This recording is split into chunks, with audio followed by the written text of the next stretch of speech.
বলেছিলেন আমরা তোমাদের বিরুদ্ধে বিদ্রোহ করলাম, তিনি যেন তার জীবদ্দশায় তাদের আকাঙ্ক্ষা সেই বাংলাদেশটা জেগে যেতে পারেন। বাংলাদেশ আলহামদুলিল্লাহ আমরা বিশ্বাস করি 12 তারিখ পথ খুঁজে পাবে। বাংলাদেশের মানুষ ইনশাআল্লাহ সিদ্ধান্ত নিতে ভুল করবে না। যে যুবকদের নেতৃত্বে আমাদের বিপ্লব সফল হয়েছে সেই যুবকরাই বাংলাদেশের পথ দেখিয়ে দিয়েছে। ডাকসু থেকে শুরু জকসুতে এসে আপাতত থেমেছে। সব জায়গায় একই চিত্র। আমরা চাই দালাল মুক্ত বাংলাদেশ, আমরা চাই চাঁদাবাজ মুক্ত বাংলাদেশ, আমরা চাই দুর্নীতিবাজ মুক্ত বাংলাদেশ, আমরা চাই মামলাবাজ মুক্ত বাংলাদেশ, আমরা চাই ব্যাংক ডাকাত মুক্ত বাংলাদেশ, আমরা চাই ঋণ খেলাপি মুক্ত বাংলাদেশ, আমরা আজকে একটা মানবিক বাংলাদেশ চাই। তারা রায় অলরেডি দিয়ে দিয়েছে, 12 তারিখ ইনশাল্লাহ তাই হবে। এইটা দেখে অনেকের মাথা গরম। এখন কি চৈত্র মাস না বৈশাখ মাস? হ্যাঁ, কোন মাস এখন? মাঘ মাস। তো মাঘ মাসে মাথা যদি এত গরম হয়, চৈত্র মাসে কি হবে? ভাই একটু ঠান্ডা রাখো মাথা। যেদিকে যাও সেই দিকে মাথা গরমের লক্ষণ ফুটে ওঠে। হ্যাঁ, মানুষ যখন হতাশ হয়, মানুষ যখন নিজের ব্যর্থতার গ্লানি চোখের সামনে দেখতে পায়, তখন চোখের মধ্যে সর্ষা ফুল ঘুরতে থাকে। তখন অনেক সময় নিজের স্ত্রীকেও মা বলে সম্বোধন করে ফেলে। আমরা বাংলাদেশে এখন তাই দেখতে পাচ্ছি। ইনশাআল্লাহ যে যুবকরা বুক চিতিয়ে যুদ্ধ করে, জীবন দিয়ে পঙ্গুত্ব বরণ করে, গুলিকে পরোয়া না করে লড়াই করে বাংলাদেশকে হাতে ধরে রাস্তায় তুলে দিয়েছে, এই যুবকরাই আগামীর বাংলাদেশ গড়ে দিবে ইনশাআল্লাহ। যুবকরা বেকার ভাতা না কাজ? আরো জোরে। 24-এর গণবিপ্লবে একটিবারের জন্য একজন যুবক বলে নাই যে আমরা বেকার ভাতার জন্য আজকে লড়াই করছি।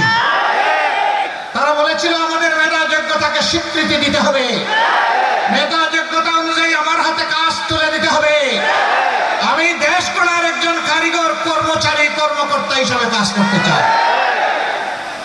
এইটাকেই মুগর বাহিনী, হাতুড়ি বাহিনী, গুলি বাহিনী নেমে তাদেরকে দাঙ্গে দিতে চেয়েছিল, পারে নাই। জনপ্রতিনিধির মুখে সব কিছু ভেঙে চুরমার হয়ে গিয়েছে। এই যুবকরা ঘুমিয়ে পড়ে নাই, এই যুবকরা জাগিয়ে আছে। আমরা কথা দিচ্ছি যুবকদের হাতে, যুবতীদের হাতে আমরা বেকার ভাতা দিয়ে তাদেরকে অপমানিত করব না। তাদেরকে শিক্ষা প্রশিক্ষণ দিয়ে তাদের হাতে মর্যাদার কাজ তুলে দেব। সেদিন তারাই গড়ে দিবে নতুন বাংলাদেশ, আর গর্ব করে বলবে আমি বাংলাদেশ, এটা আমার বাংলাদেশ। গর্বের সাথে এদিন যুবকরা পরিচয় দিবে ইনশাআল্লাহ। এই বিপ্লব সফল করতে গিয়ে আমাদের মা বোনদের অবদান অপরিসীম। 15 জুলাই যেদিন আমাদের কলিজার টুকরা মেয়েদের গায়ে ওর হাত দিয়েছিল ঢাকা বিশ্ববিদ্যালয়ের বুকে রাতের বেলা, সেদিনই বাংলাদেশে আগুন জ্বলে উঠেছিল। পরের দিন সেই আগুনের বিস্ফোরণ হয়েছিল সারা দেশে। চট্টগ্রামে 1 জন সহ 6 জন জুলাই যুদ্ধ তাদের জীবন এই জাতির জন্য উপহার দিয়েছিল। বিশেষভাবে স্মরণ করতে হয় আবু সাইদকে। বেগম রোকেয়া বিশ্ববিদ্যালয়ের মেধাবী ছাত্র রাস্তায় নেমে বলেছিল আমার অধিকার দে, না হয় আমাকে একটা গুলি দে। ডানা মেলে বলেছিল বুকের ভিতরে তুমুল ঝড়, বুক পেতেছি গুলি কর। বুক পেতেছিল, পিঠ দেখায় নাই। বীরেরা কখনো পালায় না, বীরেরা হয় বিজয়ী হয়, না হয় গুলিকে শাহাদত বরণ করে। আবু সাইদ এবং তার সঙ্গীরা আমাদেরকে যাওয়ার সময় বলে গেছে, ও জাতি, তোমাদের জন্য আল্লাহ দেওয়া সবচেয়ে মূল্যবান সম্পদ জীবন দিয়ে গেলাম। আমাদের লাশ তোমাদের কাঁধে, আমাদের তো তোমাদের হাতে। আমাদের লাশের সাথে বেঈমানি করবা না। আমরা যে জাতির মুক্তির জন্য লড়াই করেছি সেই জাতির মুক্তির পথ দিয়ে হাঁটবা, সুবিধাবাদের পথ দিয়ে হাঁটবা না। রাজনীতির নোংরা রাস্তা দিয়ে আর হাঁটা যাবে না।